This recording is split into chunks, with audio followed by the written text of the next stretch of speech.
একজন জিজ্ঞেস করলো যে মুফাসিল ভাই, যদি ধর্ম না থাকে তাহলে বিয়ে হবে কিভাবে? আচ্ছা, তাহলে পশু পাখি সব দেন মোহরানা দিয়ে বিয়ে করে, তাই না? তাহলে ধর্ম একটা নতুন বানাতে হয়, তাই কি? তাহলে নাস্তিকতার জন্য একটা ধর্ম তৈরি করতে হয়, তাহলে বিয়ে এছাড়া বিয়ে হয় না। আদম হাওয়া কি ইজাব কবুল দেন মোহরানা দিয়ে বিয়ে করেছিল নাকি? চায়নাতে যে ধর্ম করে না ওরা, বেশিরভাগ মানুষ, ওখানে কি বিয়ে হয় না? সিভিল ম্যারেজ বলতে একটি কথা আছে। সিভিল ম্যারেজের জন্য ধর্মের প্রয়োজন হয় না। তাহলে পশ্চিমে বেশিরভাগ মানুষই এখন ধর্ম কোনো বিশ্বাস করে না, তারা সিভিল ম্যারেজ করছে। সেখানে ধর্মের কি প্রয়োজন আছে? ধর্ম অনুসারে বিয়ে করতে হবে কেন? কারণটা কি?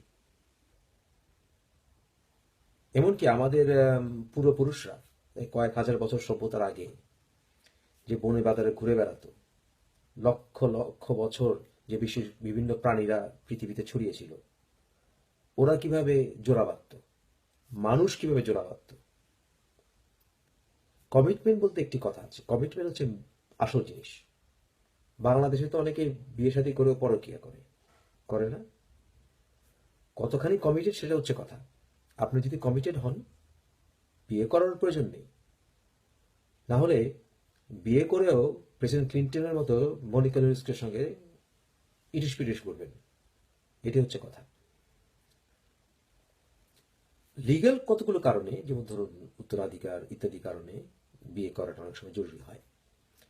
কিন্তু বিদেশে পার্টনারশিপ বলতে একটি কথা আছে, সিভিল পার্টনার। সেখানে আপনি নির্দিষ্ট, দেশ টু দেশ ভ্যারি করে, একটা নির্দিষ্ট সময় থাকলে আপনি তাকে রেজিস্টার্ড পার্টনার হিসেবে নিতে পারেন, আইনে তাকে আপনার পার্টনার হিসেবে নেবে।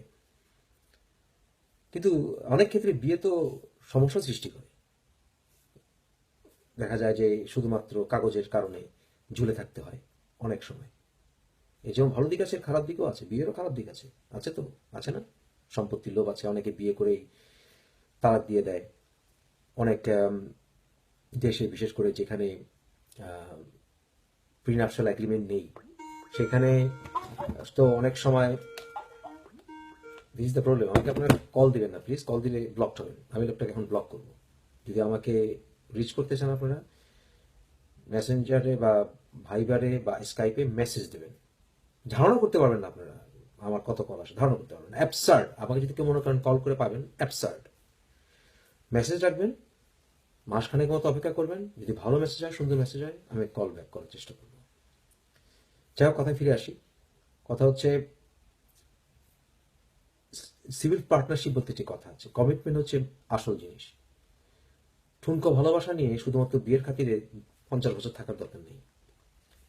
ভালোবাসা নিয়ে, কমিটমেন্ট দিয়ে থাকা যায় অনেক দিন, সারা জীবন, মৃত্যু পর্যন্ত।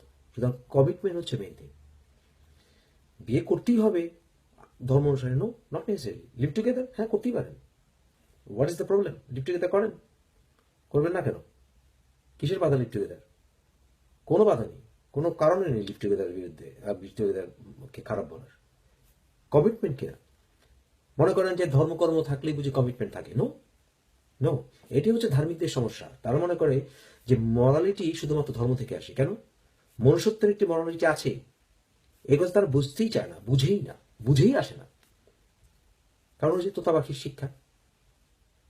তোতা পাখির শিক্ষা তো যে ধার্মিক ধর্ম মানে নৈতিকতার একটি ব্যারিয়ার। নো, অফকোর্স না।